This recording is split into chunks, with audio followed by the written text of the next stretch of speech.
Graça e paz, irmãos. Eu saúdo a todos com a graça e a paz do Senhor Jesus. Verdadeiramente grandes coisas o Senhor tem feito por nós. Por isso estamos alegres, porque a alegria do Senhor é a nossa força.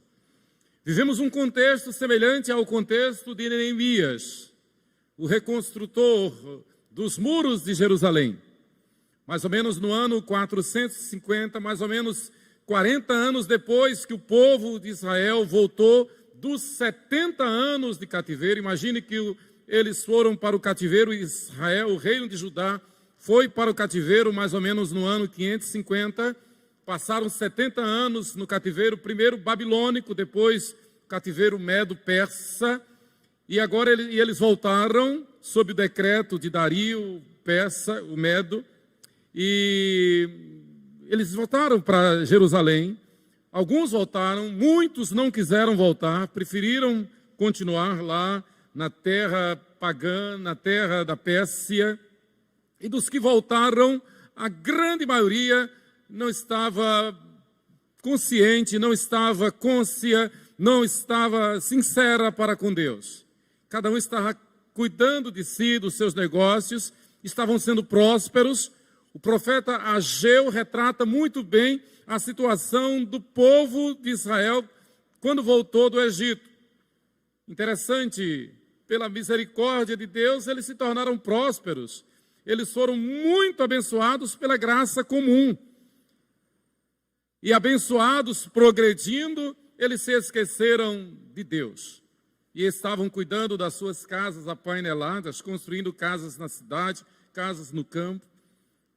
Eles não estavam interessados na reconstrução do templo. Eles não estavam interessados na reconstrução da cidade. E muito menos na reconstrução dos muros de Jerusalém. Então, Neemias, este servo de Deus, que é um tipo de Jesus, do Messias, do Cristo no Antigo Testamento, ele nos ensina como vencer em meio à crise.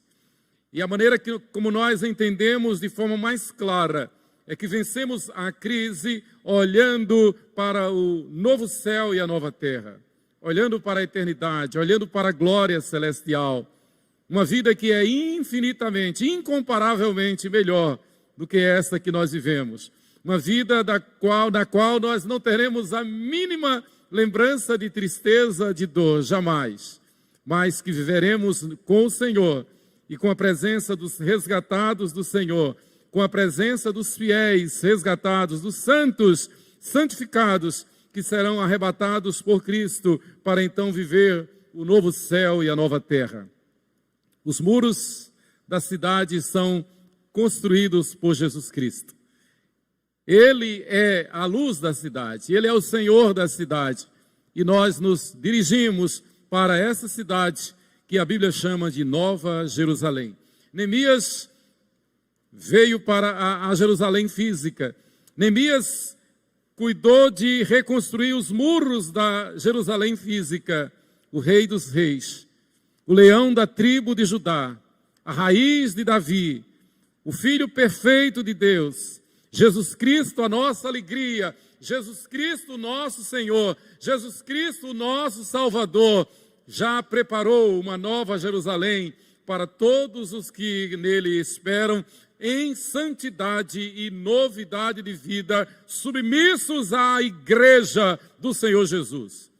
Lá não entrarão os rebeldes, lá não entrarão os insubmissos, lá não entrarão os que não forem servos, apenas servos e nada mais. Eu convido você a que abra comigo o texto sagrado, você que está em casa também, você que nos acompanha, abrir o livro de Neemias. No capítulo 2, eu peço aos irmãos que estão presentes que fiquemos de pé todos para a leitura deste texto. Neemias capítulo 2, do verso 1 ao verso 10. Hoje pela manhã nós meditamos no verso 1 e agora nós vamos meditar nos versos de 1 a 10. E vamos fazer a leitura alternada. Eu lerei o primeiro e os irmãos lerão o segundo. Neemias 2, de 1 a 10.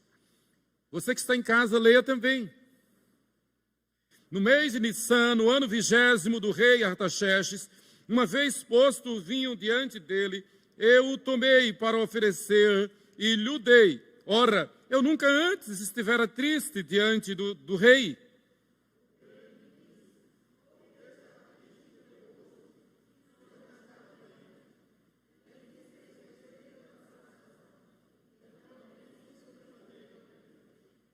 E lhe respondi: viva o rei para sempre.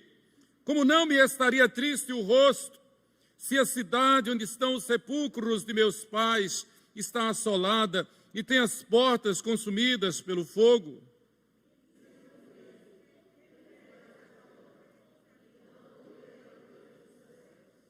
E disse ao rei: se é do agrado do rei, e se o teu servo acha mercê em tua presença, peço-te que me envies a Judá, à cidade dos sepulcros de meus pais, para que eu a reedifique.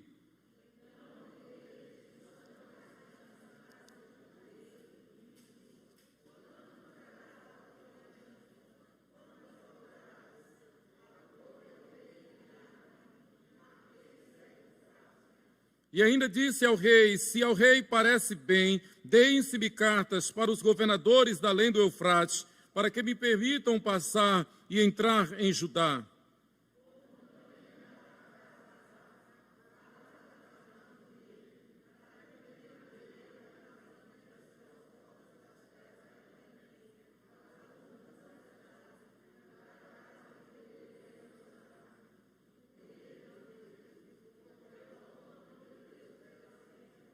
Então fui aos governadores da além do Eufrates e lhes entreguei as cartas do rei. Ora, o rei tinha enviado comigo oficiais do exército e cavaleiros.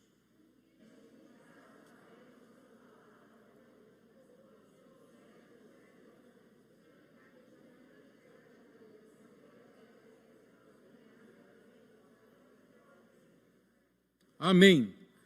Podeis sentar, que o Senhor aplique esta palavra ao nosso coração, à nossa mente, para a glória dele, para a nossa edificação. Irmãos, vivendo para a glória eterna, vivendo para a glória eterna. Eu gosto sempre de, nas minhas orações, agradecer ao Senhor, ao Deus Todo-Poderoso, Deus Pai, Deus Filho, Deus Espírito Santo. Gosto de agradecer, de honrá-lo, de adorá-lo, de louvá-lo, pelo fato de, do nada, ele ter chamado à existência tudo que existe. Ex nihilo. Do nada, ele formou o universo.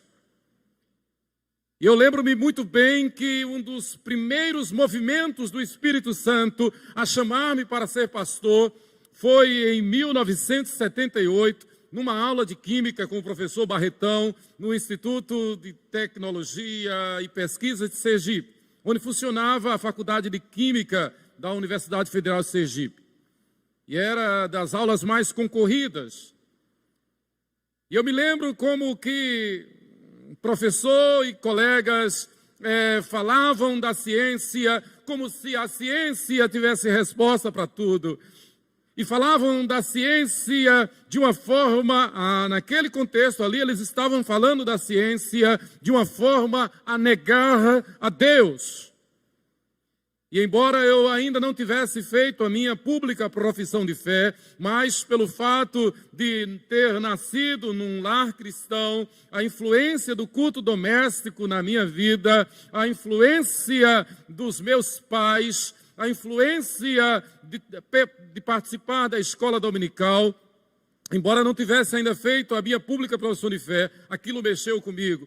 E eu pensei, lembro-me como hoje, alguém precisa fazer um contraponto, alguém precisa estabelecer um contraditório desta falácia, porque eu não admito. Nós, como cristãos, não podemos admitir que alguém se levante para afrontar a Deus e fiquemos calados.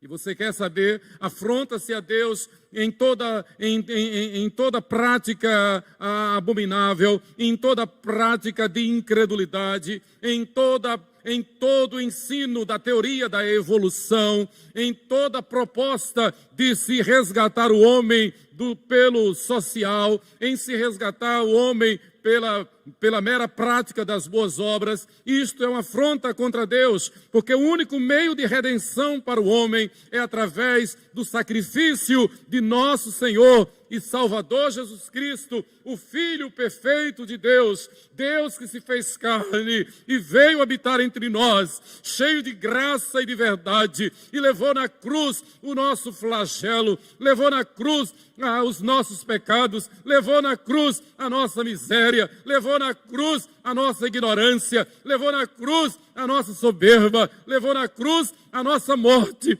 foi sepultado porque morreu a nossa morte, mas ao terceiro dia ele ressurgiu dentre os mortos. Deus conosco, Jesus Cristo, o leão da tribo de Judá, na plenitude dos tempos, Ele que é o Senhor da história, Ele que é o Senhor da glória, Ele que é aquele que divide o nosso calendário entre antes e depois dele. E aqui um parênteses. Temos visto hoje em dia levantar-se autoridades, levantar-se acadêmicos, entre aspas, para tentar mudar a história, para tentar acabar com o antes e depois de Cristo. Que loucura! Mas eles estão trabalhando firmemente nisto. Isto é uma afronta contra Deus. Queridos, no contexto espiritual e literal do texto de Neemias, isto requer que nós hajamos, que nós nos disponhamos como Neemias e cuidemos de restaurar os muros da casa do Senhor e cuidemos de reconstruir os muros da Jerusalém, da igreja do Senhor. Nós não somos membros da igreja por mero acaso, nós não somos membros da igreja por ocasião, nós não somos membros da igreja como quem pertence a qualquer religião. O cristianismo não é uma religião, religião do religare é a tentativa de um homem ir a um Deus, e buscar o transcendente. E para esse homem pode ser a lua, o sol, uma árvore, qualquer coisa. É o animismo, a idolatria, isso é religião. O cristianismo é Deus vindo tabernacular conosco. É Deus se fazendo carne, vindo habitar entre nós. O cristianismo é Deus escolhendo aquele a quem Ele quer para a salvação e para a vida eterna. E quem é escolhido de Deus, quem tem essa consciência, diz amém. E busca viver em santidade e novidade de vida. Quem tem consciência de que é escolhido de Deus, submete-se a todo o desígnio de Deus, a todo o decreto de Deus. Quem tem consciência de que é um eleito de Deus, vive não para si, mas vive para o Senhor. Queridos, é isso que nós aprendemos nestes 10 versículos de Neemias capítulo 2. O primeiro capítulo mostra que ele recebeu o relatório de um dos seus irmãos, Hanani, que voltou de Jerusalém para a capital da Pérsia, onde Neemias atuava como uma espécie de ministro-chefe da casa civil do rei Artaxerxes. Hanani volta da terra de Jerusalém, que estava um monturro, estava destruída. Ele volta. E para dar um relatório ao seu irmão Neemias, que trabalha no palácio, é o primeiro o ministro ao lado do rei Artaxerxes.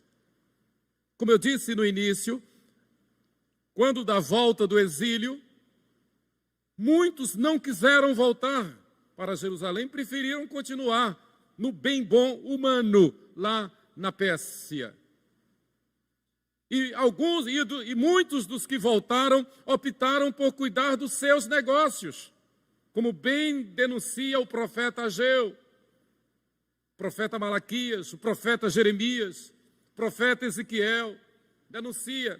Ezequiel chega a chamar aquele povo que voltou para Jerusalém, voltou do exílio, voltou para Jerusalém, mas não se converteu, não se consagrou, melhor dizendo, não tratou das coisas celestiais, das coisas espirituais.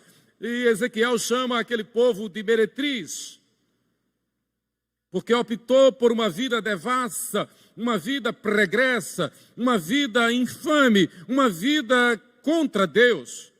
Tinha o nome de Israel, tinham a descendência de Abraão, se orgulhavam até disto, mas isto não é nenhuma novidade, porque Jesus Cristo, em João capítulo 8, versículo 44, discutindo com as autoridades judaicas, discutindo com os mestres da lei, com os fariseus, discutindo com os judeus, Jesus chega a dizer: vós tendes por pai ao diabo. Se vós fosseis filhos de Deus, vós obedeceríeis a mim.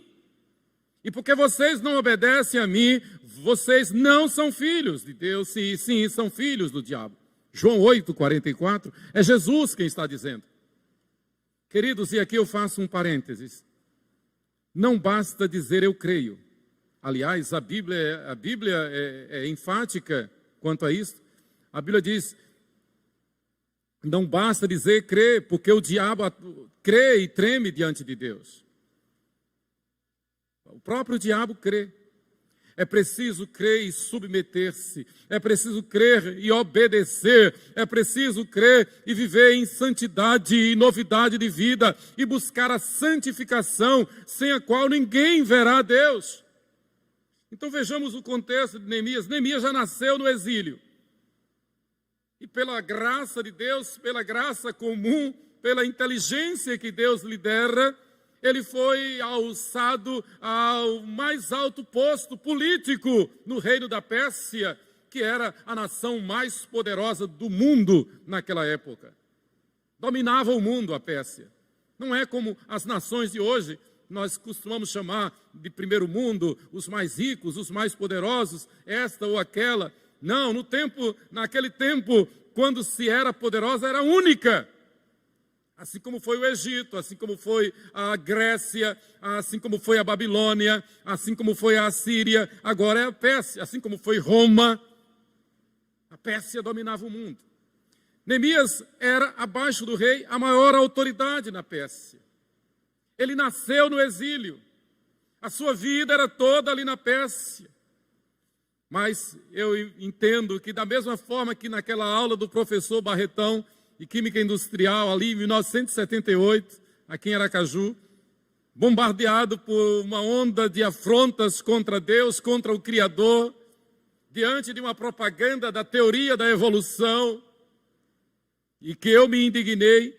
Eu imagino que, lembrando-me da minha origem presbiteriana, lembrando-me da minha origem na escola dominical e no culto doméstico, eu imagino que Neemias, lá no contexto, lá no palácio, lá na Pérsia, lembrou-se naturalmente da história de Israel, das promessas de Deus a Abraão, das promessas de Deus a Moisés, do testemunho de Josué, do glorioso reino de Davi. Neemias é um descendente de Davi. E o Espírito Santo traz à memória de Neemias estas verdades, estes valores, e trazendo para a nossa realidade, como muito bem falou o nosso dirigente, o evangelista Carlos Moisés, nós estávamos tristes, nós fomos empurrados, nós nos tornamos reféns de uma situação de medo, de pavor, de pânico, e fomos afrontados a não estar na casa do Senhor. Fomos afrontados, fomos instigados, fomos obrigados a não dizer este texto tão glorioso: alegrei-me quando me disseram, vamos à casa do Senhor. E se falar de risco, imagine os riscos que a gente corre no dia a dia, nas estradas, nas ruas. Mata-se mais por violência, por assalto, do que por qualquer pandemia nesta terra. Nós não temos segurança. A nossa segurança está em Deus. É Ele quem nos defende. O nosso nascimento é um milagre. Aquela célula que veio de papai e que inoculou o óvulo de mamãe e que fez aquele ovo, aquele embrião, aquilo foi um milagre. A nossa vida é um milagre. A nossa existência é um milagre. Você é um milagre, eu sou um milagre. A nossa conversão, conhecer a Cristo, é um milagre. Neemias tem essa consciência. Eu falando de milagre, eu sou um milagre. O meu nascimento, o médico falou para a mamãe, eu vou tentar salvar um ou outro. A preferência era salvar a mamãe, claro. Mas graças a Deus os dois fomos salvos. E depois eu peguei uma enfermidade que eu passei mais de um ano enrolado em folhas de bananeira, porque a minha pele se diluía. Palha de bananeira. Mas eu estou aqui, você está aqui, nós somos um milagre. Deus está agindo, Deus está operando. E não podemos esquecer, irmãos, que o maior de todos os milagres é a nossa conversão. E se você quer saber, o maior sofrimento que eu passo é saber que alguém resiste à mensagem do Evangelho. É saber que alguém a quem a gente ama ainda não tomou sua decisão por Jesus. Ainda não se arrependeu, ainda não experimentou a graça salvadora, ainda não se rendeu ao Senhor Jesus, não experimentou a graça gloriosa da conversão e resiste à fé. Não vive como um cristão, vive como um religioso. Diz que crê, mas não quer compromisso com a igreja. Diz que crê, mas não é a igreja. E eu não tenho dúvida, irmãos, eu tenho dito e repito, o Senhor Jesus virá arrebatar não indivíduos, Ele virá arrebatar a igreja. Tanto que Ele é enfático, muito claro, quando diz que quando completar o número dos eleitos, então Ele virá arrebatar a igreja. Ele diz que o Evangelho tem que ser pregado em todo o mundo para alcançar o último eleito. E então ele virá buscar a igreja. É igreja, não é indivíduos que vai entrar no céu, na nova terra, no novo céu. Neemias, movido por essa consciência, através do relatório que o seu irmão lhe deu, ele ora, ele passa 4 meses orando, e então, movido pelo Espírito Santo, ele diz, eu irei diante do rei. Eu irei fazer este apelo ao rei. E eu não irei disfarçado, eu não irei de uma forma humana, eu não irei com esforços humanos, eu irei na força do Espírito de Deus. Neemias podia, como político que era, Neemias podia tentar com o rei Artaxerxes um jeitinho. Porque é preciso lembrar que o rei fizeram um decreto proibindo a reconstrução de Jerusalém, proibindo a reconstrução dos muros. E como eu disse de manhã, palavra de rei não volta atrás. O decreto do rei era decreto de rei. Então Neemias sabia que tinha uma empreitada impossível aos olhos humanos. Uma empreitada que precisava de um milagre. Neemias sabia. Ele ora. Passa 4 meses orando, e então chega o dia em que, movido pelo Espírito Santo, ele comparece ao rei. E o texto diz que ele comparece ao rei de forma triste.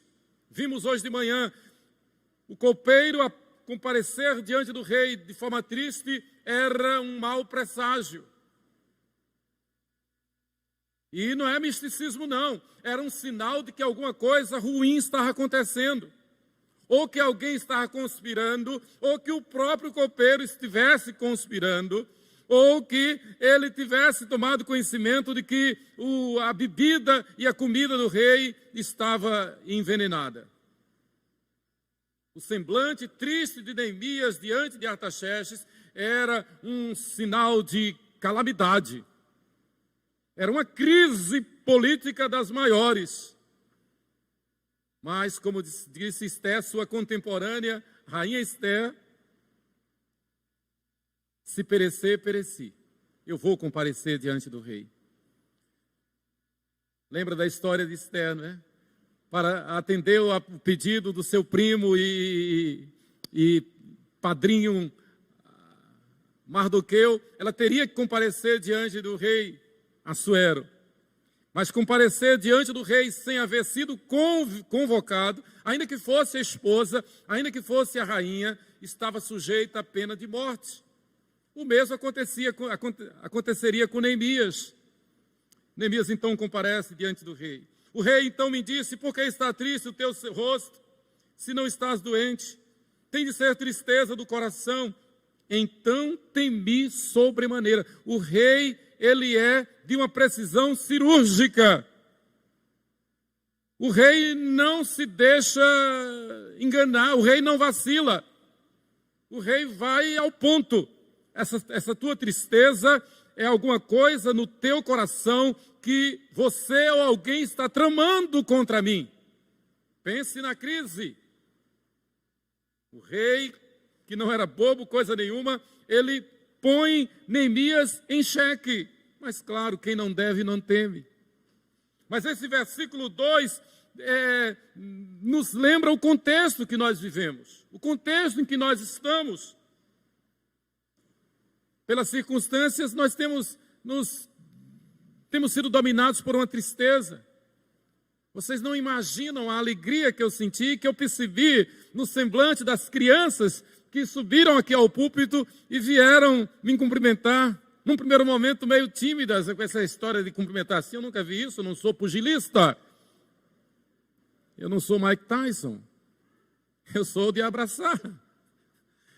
Mas as crianças vieram obedecendo às normas e eu me mantive nas normas.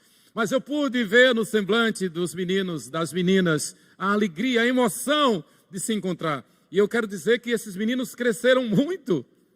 7 meses, nós estávamos presos, proibidos de vir para a casa do Senhor. Os meninos, Josué enorme, cresceu muito. Como não ficar triste numa situação desta? Como não sofrer com isso? Como não sofrer por isso? Eu passei 1 mês ausente e eu já estava doente da ausência. Estava lá no tratamento, que os irmãos sabem. Mas eu já estava agoniado. Sheila já não aguentava mais. Embora estivéssemos com a nossa filha e nosso genro. Mas não tem nada melhor do que estar na comunhão com os irmãos, na igreja, na família. Esta é a nossa família. Neemias estava triste, o rosto dele triste. O rei então vai e desafia Neemias a contar a história. Mas Neemias também não vacila, né? Não titubeia. Neemias age como nós devemos agir nesta época de pandemia. Neemias enfrenta o problema. Eu tenho ido aos médicos, tenho ido aos meus odontólogos e tenho visto as salas de recepções repletas, as clínicas cheias. Graças a Deus, graças a Deus. Os restaurantes, a praia, graças a Deus, o movimento tem que andar. Tem que andar. E acima de tudo, como igreja, nós temos que andar mostrando que nós confiamos em Deus. Eu sei que o meu Redentor vive. Ninguém sofreu mais do que Jó, ninguém foi mais afligido do que Jó, ninguém foi mais humilhado do que Jó, ninguém sofreu mais, ninguém teve perdas maiores do que Jó. Num dia só ele perdeu os seus 10 filhos, morreram num acidente. Pense nisto. Mas no auge do sofrimento, em meio ao seu sofrimento, Jó disse: eu sei que o meu Redentor vive e por fim levantar-se-á sobre toda a terra. Nós confiamos em Deus, nós sabemos que o nosso Redentor vive, Ele é o Senhor da igreja, Ele é o Senhor da igreja. Esta igreja que tem enviado missionários por todo o mundo, esta igreja que enviou o missionário Ronaldo Lidório e chega num país hostil, numa cultura hostil, num idioma que ele não conhecia nada, num lugar que para ele chegar até o ponto de destino, teve que andar 700 quilômetros, abrindo picadas no meio da selva africana. Mas em cerca de 10 anos de ministério, este homem de Deus, Ronaldo Lidório, enviado por esta igreja presbiteriana 12 de agosto e com outras também, deixou aquele lugar de Gana, com a Bíblia traduzida para o seu idioma, com 130 igrejas organizadas, pastores, presbíteros. Isto é um milagre. Que enfrentou não sei quantas malárias, ataques de abelha, envenenamento criminoso, e que tem vencido para a glória de Deus. Irmãos, nós confiamos em Deus. O semblante triste de Neemias faz com que o rei procure saber a causa. E Neemias, movido pelo Espírito Santo, responde: viva o rei para sempre. Como não me estaria triste o rosto, se a cidade onde estão os sepulcros de meus pais está assolada e tem as portas consumidas pelo fogo. Que resposta sábia! Neemias não entra no mérito da questão. Neemias não desce ao nível que talvez o rei Artaxerxes quisesse degladiar, quisesse discutir. Para os dominadores, para os persas, Jerusalém, que é o Irã hoje, que é o Irã de hoje, ainda hoje, Jerusalém é a arqui-inimiga dos persas. Naquela época não era diferente. Então, para os persas era uma cidade amaldiçoada. Estava escrito nos anais da história da Pérsia que Jerusalém era uma terra amaldiçoada. Foi uma terra que oprimiu muitas nações no tempo do rei Davi e de Salomão. Foi uma capital, uma terra que escravizou as nações ao redor. É uma terra de um povo. E aí lembra da história de Moisés, que dominou Canaã, que expulsou os cananeus, que tomou a terra deles. Não, Jerusalém não tomou, Deus lhe deu. O que nós temos, o que nós somos, é dádiva de Deus. Nós não dizemos isto por ufanismo, por vanglória. O que nós temos, o que nós somos, é dádiva de Deus. Nós tivemos uma secretária lá em Itabuna, e bem pobrezinha, mas todo dia quando ela chegava e nós dizíamos: Marisete, bom dia, como vai? Tudo bem? Ela disse: vou bem, dona Sheila, vou bem, pastor. Eu não tenho do que reclamar, eu sou rica das graças de Deus. E a gente via, que lição, que lindo, que bonito. Eu sou rica das graças de Deus. E quando a gente quer se alegrar na nossa família, a gente fala isto: nós somos ricos das graças de Deus. Assim dizia Marisete, assim deve dizer o fiel servo de Deus. Neemias mostra isto. Neemias então não entra na discussão que talvez o rei quisesse provocar. Neemias, como um homem de oração, veja a importância de ter vida de oração. Neemias não fala o nome da cidade, Neemias não diz o nome Jerusalém, mas Neemias, movido pelo Espírito Santo, evoca o espírito de sensibilidade, a emoção do rei Assuero. Ele fala de família, ele fala de laços fraternos, ele fala da emoção, da lembrança de papai e de mamãe. E ele diz: como não estaria triste o meu rosto se a cidade onde estão os sepulcros de meus pais está assolada e tem as portas consumidas pelo fogo. Eu estou triste por isso. A memória de meus pais está sendo humilhada, afrontada, blasfemada. A cidade onde estão os sepulcros de meus pais, ela está um monturo, está destruída. Disse-me o rei: que me pedes agora? E eu acho extraordinária essa resposta de Neemias. Versículo 4. Leia comigo a parte B do versículo 4. Disse-me o rei: que me pedes agora? Leiamos juntos. Então orei ao Deus dos céus. Então orei ao Deus dos céus. Quem aqui já não fez uma oração assim, instantânea, online, tipo WhatsApp? A gente sentindo a necessidade, sentindo a aflição, sentindo a dor. Eu já falei aqui e repito. quando os médicos lá no Hospital Santa Isabel, dia 25 de janeiro de 1980, chamaram a papai, a mim e a Simone, nós estávamos ali, e precisava da autorização da assinatura de papai.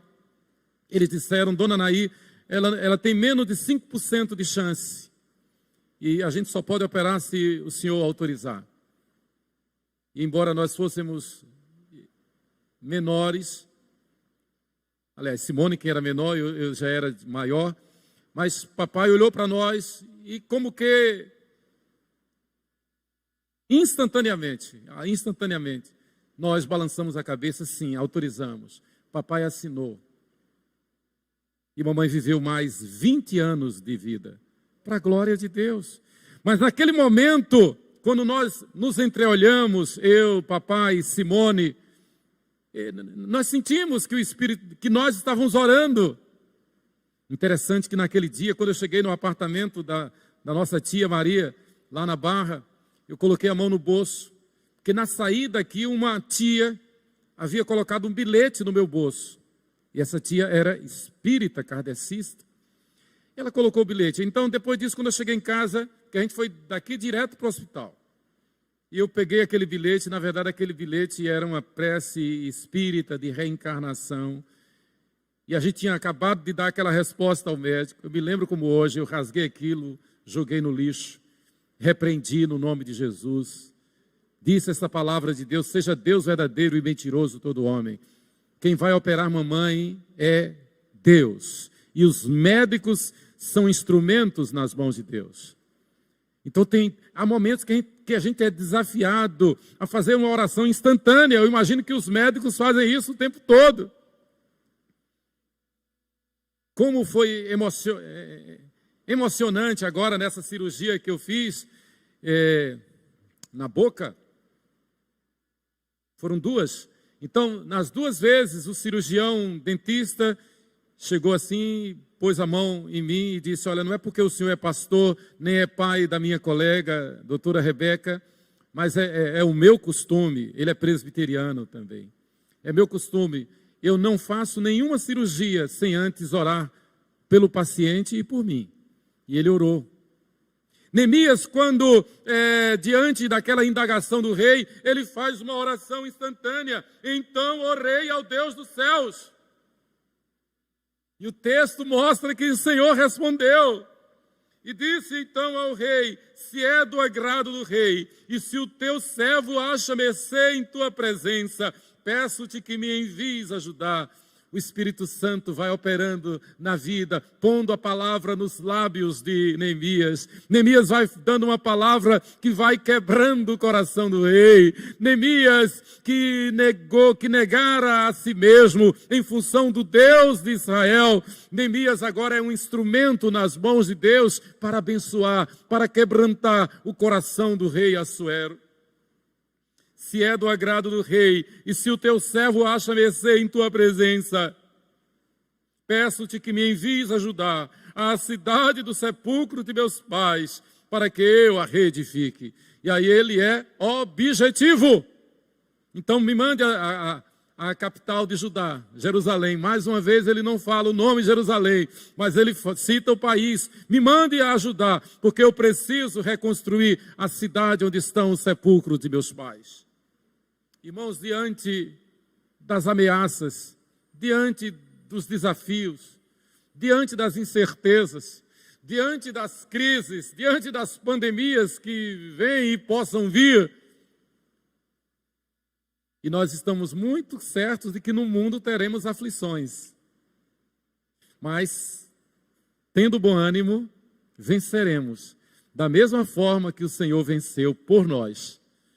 Então não tenhamos medo de aflições. Como dizia o nosso reitor no seminário, o Senhor não nos prometeu uma viagem tranquila, mas nos garantiu uma chegada segura.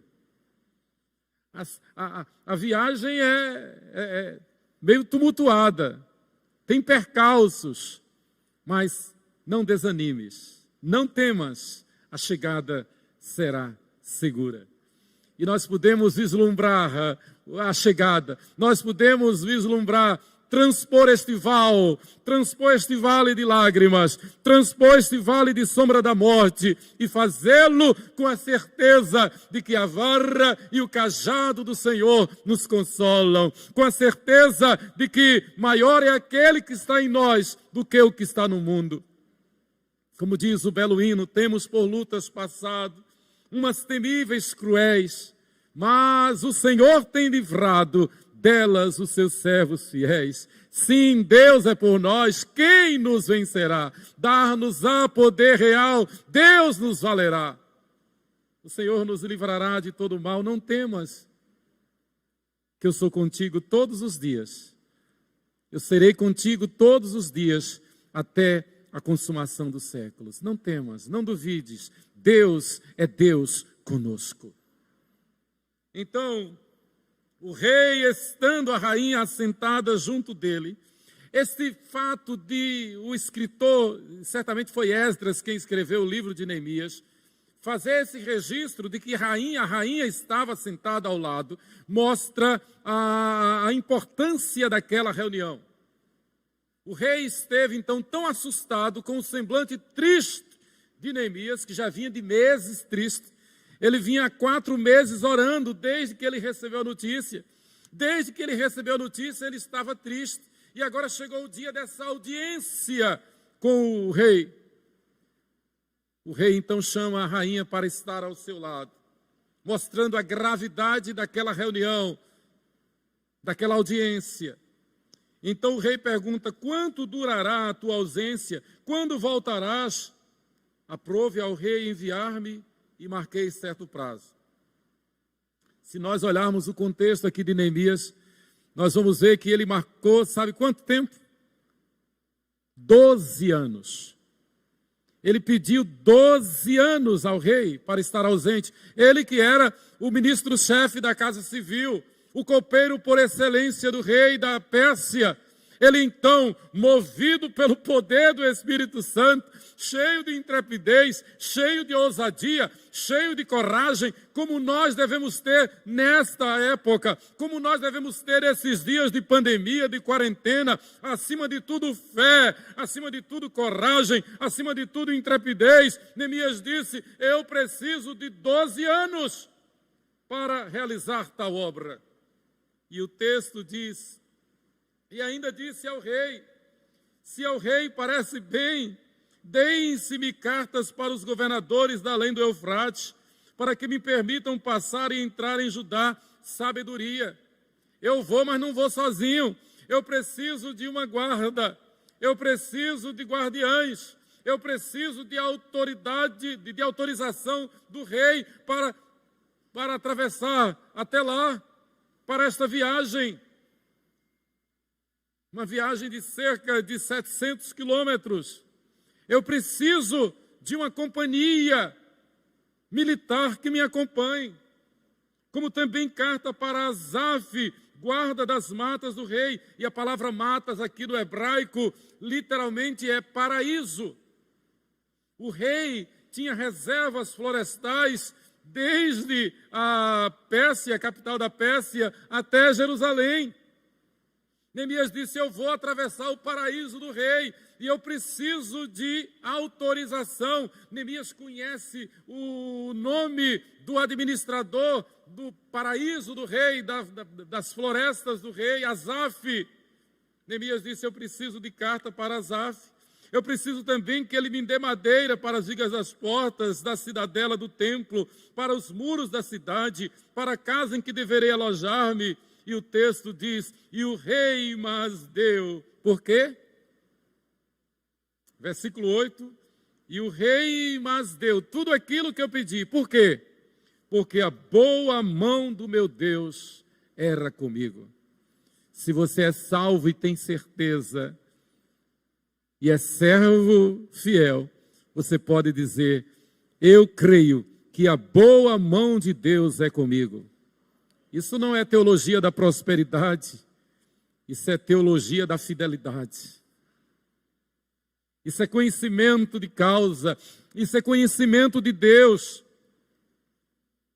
Isso é teologia paulina. Eu sei em quem tenho crido. Eu estou bem certo de que nem a morte, nem a vida, nem os anjos, nem os principados, nem coisas do presente, nem do porvir, nem poderes, nem altura, nem profundidade, nem qualquer outra criatura poderá separar-nos do amor de Deus que está em Cristo Jesus para conosco. A boa mão do meu Deus era comigo. Onde quer que seja, com Jesus irei. Ele é o meu bendito Salvador e Rei. Deus é Deus conosco. Não temas, Ele está cuidando. Eu costumava me encontrar com um casal correndo aí no Parque da Sementeira, e esse casal caminhando, e pela providência nós nos encontramos uma vez em João Pessoa. Eles moravam aqui, ele, engenheiro de uma grande indústria de cimento, e essa indústria fechou aqui no estado, e ele ficou desempregado. Até hoje não recebeu os seus direitos, a indústria abriu falência. E há pouco tempo que nos conhecemos, eu comecei a interceder por esse casal. Conheci um pouco da sua história, a sua dor, o seu sofrimento. De repente, tudo foi abaixo, de repente perdeu tudo. E nos encontramos agora pela providência de Deus, lá em João Pessoa. E literalmente, o Senhor restaurou a sorte desse casal. Num dos lugares mais nobres, mais bonitos de João Pessoa, o Senhor lhes deu um belo café. Um restaurante nobre. Numa zona nobre, em meio à pandemia, que justamente por causa da pandemia o antigo proprietário não conseguiu tocar e teve que se desfazer. E eles compraram isso no meio da quarentena, da pandemia, porque a boa mão do seu Deus era com ele, porque a boa mão de Deus, do meu Deus, é comigo. Se você crê, você diz amém. Eu sei em quem tenho crido. A boa mão do meu Deus é comigo. E quando eu penso nessas bênçãos, eu penso nos nossos entes queridos que estão afastados da comunhão, que estão afastados da igreja, que ainda não fizeram sua pública profissão de fé. E eu bato nesta tecla, eu insisto nesta tecla. O maior sofrimento para o cristão fiel é saber que tem um ente querido, uma pessoa que ama, um amigo, que resiste à graça salvadora, que não se dobra diante da conversão, que não se converte, que não é membro da igreja. Isto é pior do que qualquer pandemia, isto é pior do que qualquer vírus. Porque a pior coisa é partir desta vida para a eternidade sem Jesus no coração. Partir desta vida para a eternidade sem Jesus no coração significa condenação eterna no inferno. A razão pela qual Deus amou o mundo de tal maneira que deu o seu Filho unigênito para que todo aquele que nele crê não pereça. Não perecer é não ir para o inferno. Não perecer, literalmente, lá no grego, é não ir para a perdição, para o inferno. Porque Deus amou o mundo de tal maneira que deu o seu Filho unigênito para que todo aquele que nele crê não vá para o inferno, mas tenha a vida eterna no céu, na Nova Jerusalém. Eu quero desafiar você, eu quero desafiar a igreja a orarmos mais em favor daqueles que ainda não experimentaram a bênção da conversão, ou que resistem à graça salvadora, que ainda não fizeram sua pública profissão de fé. Deus não tem, lá do céu não entra amigos do Evangelho. Deus não tem amigos que serão salvos. Deus salva filhos. E filhos são aqueles que nasceram de novo, que experimentaram um novo nascimento, que se tornaram novas criaturas, que receberam um novo coração do Pai, como diz o escritor da Epístola aos Hebreus. Queridos, então Neemias, na força do Espírito Santo, pede tudo o que tem que pedir e ainda dá testemunho diante do rei. Rei, eu estou falando isto, eu estou fazendo isto, eu estive triste e eu estou diante de ti, porque a boa mão do meu Deus é comigo. Haja o que houver, aconteça o que for, seja onde for, a boa mão do meu Deus é comigo. Não temeremos, não temeremos. E na hora que o Senhor quiser nos chamar para a glória celestial, os anjos dirão amém. Nós não temos medo, pelo contrário. Agora é claro, a única razão pela qual o cristão fiel quer permanecer aqui é para testemunhar do Evangelho, é para pregar o Evangelho na tua profissão, no teu serviço, entre os teus colegas, onde quer que seja. A única razão pela qual o Senhor nos permite continuar aqui na terra é para que preguemos o Evangelho. É como diz o apóstolo Paulo: por amor aos perdidos é que o Senhor nos mantém ainda aqui na terra. Então preguemos o Evangelho, amemos a igreja, amemos esta obra salvadora, amemos a palavra de Deus, amemos a vida de oração, oremos sem cessar, façamos como Neemias. Neemias recebeu uma notícia de tristeza. Será que nós não temos recebido notícias de tristeza? Ontem eu fui tomado por uma emoção que, se eu não fosse cristão, teria tomado um susto. De repente eu estava mexendo no celular e soltei o celular assim no sofá, eu estava deitado. Interessante. E aí abriu numa mensagem do nosso querido, saudoso pastor, reverendo Josmar Torres do Nascimento.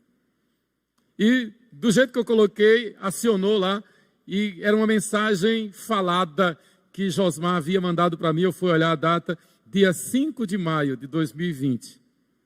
Ele foi para o céu no dia 5 de agosto de 2020 agora, né? Eu tomei um susto.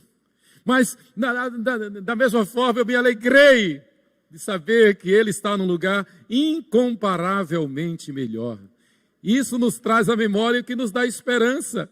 A gente sente por um pouco a dor da separação, mas a gente tem a garantia da vida eterna. Por um pouco ausentes, mas eternamente juntos. Por um pouco ausentes, mas eternamente juntos. Eu estou colocando isso porque só pode dizer isto, só pode viver isto quem se submete ao Senhor. Quem se submete aos decretos de Deus. Quem tem o testemunho da real conversão. A boa mão do meu Deus era comigo, e eu termino. Então fui aos governadores da além do Eufrates, e lhes entreguei as cartas do rei. Ora, o rei tinha enviado comigo oficiais do exército, uma companhia do exército acompanhando Neemias, e cavaleiros, a cavalaria acompanhando Neemias. Era uma viagem de alto risco. Disto ficaram sabendo Sambalá, o horonita, e Tobias, o servo amonita, e muito lhes desagradou que alguém viesse a procurar o bem dos filhos de Israel. E muito desagradou a Sambalá e a Tobias que alguém viesse a procurar o bem do povo de Deus, o bem da igreja, o bem dos filhos de Israel. E o texto termina aqui, nesta reflexão. Irmãos, nós temos o dever de viver na expectativa da glória celestial, de viver em função da glória eterna, e não permitir que nada neste mundo, nem doença, nem pandemia, que é doença, né? Nem quarentena, nem nada, nem susto, nem pânico, nem noticiário, nem essa mídia profana, abominável, nem a teoria da evolução, nada possa nos abalar. Nenhuma sedução deste mundo possa nos abalar. E nenhum que tente nos impedir, possa prevalecer. Esse Sambalá e Tobias eram autoridades lá em Jerusalém. E eles fizeram de tudo para impedir a obra de Neemias. Mas a Bíblia mostra que Neemias os resistiu e os venceu, com uma mão na colher de pedreiro reconstruindo os muros e outra mão segurando a espada. E lembrando da lição de hoje de manhã na escola dominical da nossa professora Célia, quando a lição cita C.S. Lewis, fazendo uma referência a Jesus, o leão. Ele é bondoso, mas é perigoso. Jesus é amor, mas Jesus é justiça. Ele é o justo juiz. Do mesmo jeito que ele ama e salva, ele também julga e condena aqueles que resistem à sua graça. Que Deus nos abençoe. E que, exemplo de Neemias, nós saibamos enfrentar qualquer crise, qualquer pandemia, na expectativa da vida eterna. E em oração e submissos a Deus. Não tenhamos dúvida, o Espírito Santo vai nos dirigir, vai quebrar corações, vai quebrar a dureza dos reis, vai abrir os caminhos, abrir as estradas, vai nos levar a bom termo. E ainda como nós cantamos no início, que os homens se levantem contra nós, ainda que haja Sambalás e Tobias, maior é aquele que está em nós do que qualquer inimigo que possa se levantar contra nós. Que Deus nos abençoe. Amém.